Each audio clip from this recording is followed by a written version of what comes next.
I'm really excited to be here to talk about equity, to talk about school closures, and really to provide some of the insight from all the conversations that we have had over the last several weeks. We've been a company that's focused on educational equity from day one. It's really our ethos. It's built into the fabric. It's the reason why people come to work every day. And I know a number of questions that came up were really closely tied to that. So I'm excited to be able to share my point of view and all the experience that I have, as well as the conversations I've had with district administrators, teachers, with all of you. The truth here is that, and this is what we're hearing from the districts, by the way, is that they're anticipating seeing a very, very, very wide range of student capabilities. And the first week, maybe first month of school is really going to be dedicated to assessing the level of their classes and see, who's at grade level, where the gaps are. So our belief is that having really effective, easy to use diagnostic assessment tools will be a really key part of being able to get a gauge of where your class is at as a teacher, as well as your school. So I was having a conversation about a week ago with David Miyashiro, who's a superintendent at Cajon Valley. And I actually asked him this question or something similar. And he gave a really, really concise response. He said, priorities. And I really think that that's true here, that there are so many fires being put out day to day from school to school, district to district. And, there's always going to be different elements that need to be prioritized.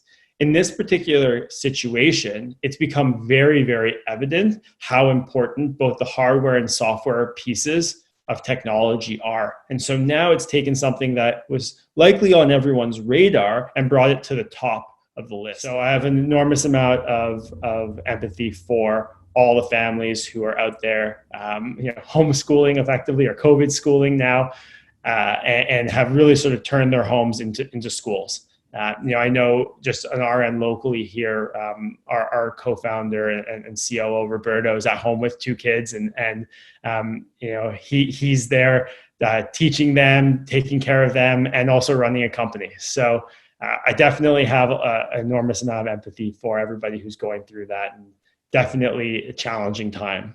So stay with it. In terms of distance learning and family dynamics, there's one really interesting point that is that not only are the students at home, but so are the parents. And so a household that may have had one or two computers, well, those computers are now being used by the parents for them to work. And so the students don't necessarily have the same access to the device that they used to have. And that's a whole new dynamic. That's something that in the past, most districts had never really considered. And I think that, there's been an adjustment period for everybody, and we're still in an adjustment period, right? Families are adapting. It's definitely going to be a new normal. And I know a lot of people are very anxious for schools to reopen when it's safe in order to get the childcare component back. There's actually not an enormous amount of innovation that has to happen. I think most of the really impactful tools already exist. So the silver lining in all this is much of that has now been brought to the forefront of everyone's attention. And we realize, right now we're on Zoom, and this is a tool that a lot of schools have adopted that perhaps they may not have known about before. Nothing really had to change for Zoom to make itself something that schools can implement. It's always been there. We're now simply evolving or adapting to a new reality. And again, the more that we're adapting in this way, the more accessible, the more equitable that the learning becomes.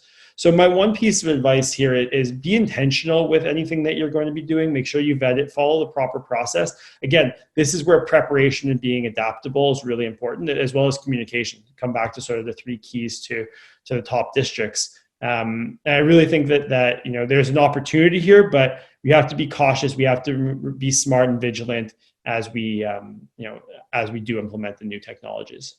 I think that this is a role where, as teachers, we're viewed as adults, we're viewed as authority figures in the lives of a lot of our students. And so coming from us to say, listen, I'm here to support you academically, but beyond that, and if you think this is too much, be honest with me. right? Like level with me here and tell me, that this is too much for you. And for some of the younger students, that may be difficult. Some of the older students, it may be difficult as well.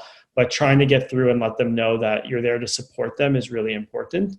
I also think as well, if you can find ways to make some of this teaching and learning playful and fun, that will take a whole weight off everybody's shoulders. Something we've done at the company, since we've all been working from home, is we had like a Kahoot game literally within all the employees. And it was one of the only times in the last several weeks, I think everybody kind of let their guard down a little. We were laughing, having fun. And you have your work team together, but everybody was a little bit more relaxed, and it gave us a chance to be like, like things are going to be okay. So I would definitely encourage teachers to try and find ways to make it fun and playful. And I do think technology and education are becoming more and more intertwined. And there has been a reputation in the past that education has resisted rapid movement towards technology, and whether that's with merit or not is a different conversation. But I think now everyone's recognizing the fact that, hey, all these technology tools can actually be implemented into schools to make all of our learning more effective and to reduce the weight on the shoulders of teachers and administrators. I think we're seeing the advantages of technology in school. And again, to come back to the previous question about higher stress and some of these other challenges, like that, those are absolutely true, but that should not be what prevents us from moving forward. We need to adapt, and we need to be able to address those things. Really, there's a ton of opportunity for innovation in general. And I really encourage anybody who has ideas or is thinking of innovating. If you have thoughts, you want to bounce them off me, I'm super open to this. One of my favorite things to do is to mentor entrepreneurs, those with ideas. So if you have ideas, shoot them to me. You can message me on Twitter, anywhere. Honestly, it's one of my favorite things to do. I know our team's really been trying our best to highlight some of the really innovative districts and innovative educators during this time. So if you have any stories, anything you think should be highlighted, and you're the audience right now, please reach out, share those with us. You can tweet at us, tweet at myself. I'm more than happy to have those conversations, and definitely would love to have more of these town halls. I think for education in general, it's really important to be collaborative. So being able to host everybody and answer questions, more than happy to do and share my thoughts. So thank you all for coming. It was nice to be able to answer all of these questions, and I look forward to hearing from everybody going forward.